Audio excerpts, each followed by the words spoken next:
Well, I just got off the phone with the senior manager because he is feeling the pressure to perform at a level that's not possible, and he needed to vent all of his frustrations with Evil Corpse management because they had the audacity to ask him this afternoon. This is after they've fired, I would say 20 to 25% of the technical department already because they're not getting the output that they want. And so, therefore, they looked at productivity and the axe came down on certain people. They haven't replaced certain people. We've lost four people right now in our area, and they're not planning on replacing those positions. So he was just asking, it's like, Millennial Steam, what am I supposed to do? And I said to him, you know what's going to happen to you in your position. You already know.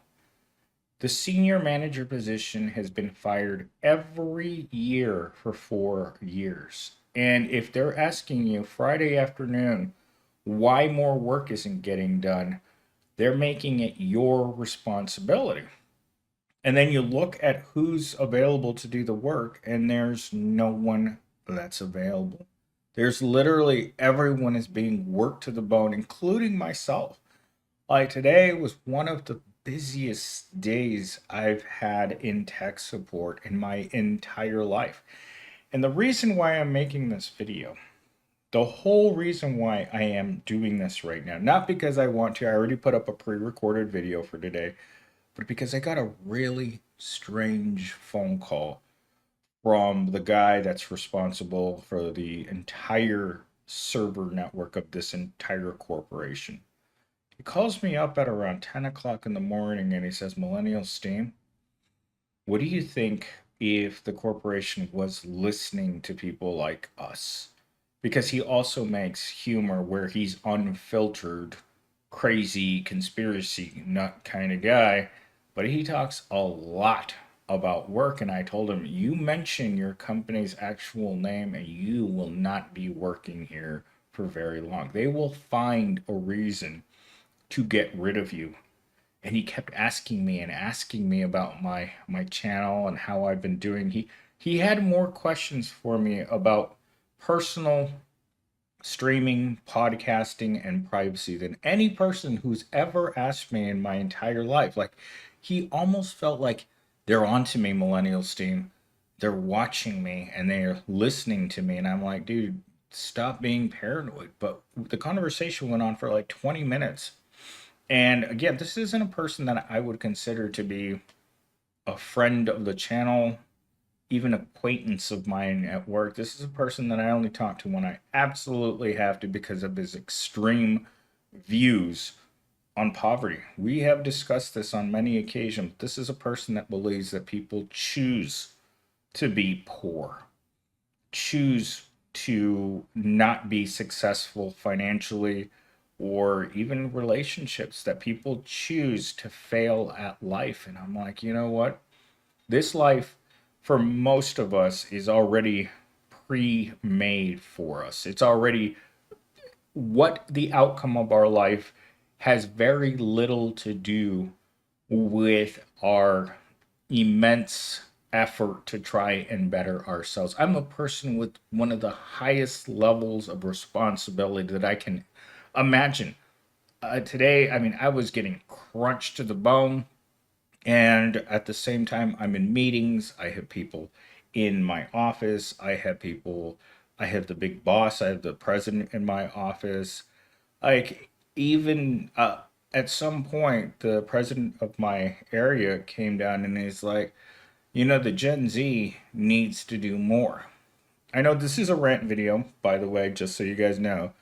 And so Gen Z went out to help the president load some stuff today, and the president said, we need to have you doing more. And Gen Z walked into back into the office and he told me what the president had said to him. And he's like, Gen Z said to me, if I could do the things that the president thinks that I can do, why would I take a job that pays $18 an hour? Again, trying to squeeze blood out of the turnip, people. Like, even Gen Z understands that they're not going to be paid well. The experience that they have is not worth paying a lot. That's when you're getting paid $18 an hour to do something, that's 50 cents less than In-N-Out Burger pays people to make hamburgers. Now think about what you're worth to corporate America at $18 an hour, and it's not a whole lot.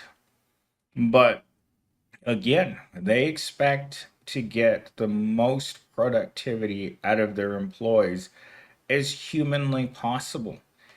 And I don't know what to say to that other than there's this one quote that came into the channel this afternoon, and it's from Stephen Hill 8604.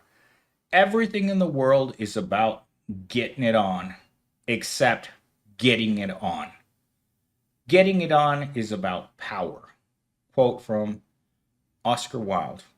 I'd never heard that quote, and I'm a literature major. I have a degree in English literature, and I have never heard anything put so well.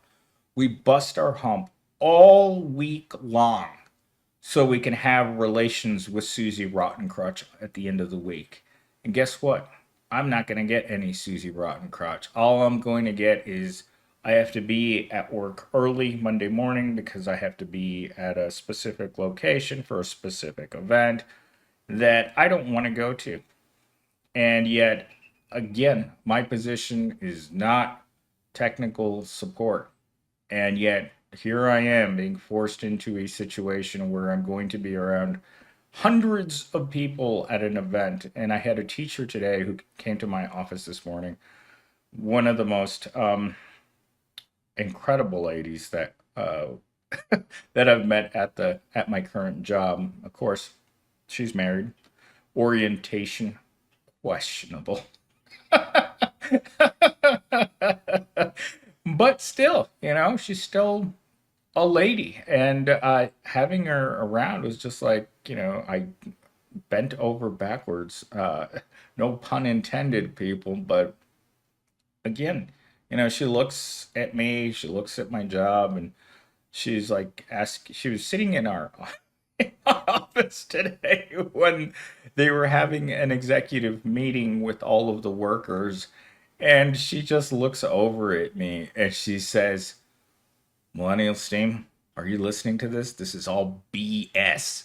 And I would say about 2 hours later, I get a call from one of the other managing officers from another office, and she's like, I was so into that speech. Like, I'm inspired to greatness from hearing that from the head of the corporation. And I'm like, oh my God, these people that are going to be the first ones to lose their job once the corporation goes in a different direction. But they say things like this, and it astonishes me because they truly do believe in these things. Like they feel it. They truly do that the company isn't against them, that it's their friend. And I'm like, oh my God, when people look at me and they say things like, I am so inspired by the corporation, and then I look at this poor teacher and I think to myself, you know what? The first thing I notice is those feet were rough, man. Very, very rough. Those feet hadn't seen a salon in their entire life, but the rest of her was so well put together that it made up for the lack of that part. Anyhow, I am rambling at this point. It is Friday afternoon at 4:50, and I can't tell you guys how tired I am. If you can hear it, my voice, this is how tired I am from Evil Corp. The whole it's about power thing, it's about Fleece Johnson. Like I would touch my rear end right now, but it's painful to the touch. It's sore from fleeces constantly fleecing me all week long. Like I haven't been this tired in a long time. And this is something the senior manager said to me a little while ago. It's like, I'm tired, Millennial Stain. And I'm like, I feel you, man. I'm tired too. Like, hey, this pace, this insane pace, Monday morning at 8 a.m. was like someone shooting the starter pistol at at a horse event where they just boom, and then the horse is going around and around and around the track, and finally he's about to get to the gate, and he goes down. And your reward for going down at the gate, not making it through the gate, which is 5 o'clock on Friday afternoon after the longest Monday of your life, is they take you to the glue factory. And that's why I call Mello my derby horse, because we all feel that way. Like we can see the gate, we're running towards it, it's 5 o'clock, and then suddenly something just goes wrong. Your body just gives out on you. And like that's the tiredness I feel in my soul. And guess what? There's only 5 minutes left in the day at work, and work won't leave me alone. So I've got to leave this video, and I got to go figure out who that piece of what is, and get on a phone call. So I will talk to you guys hopefully tomorrow. Thank you guys for watching, and I will see you in the next one.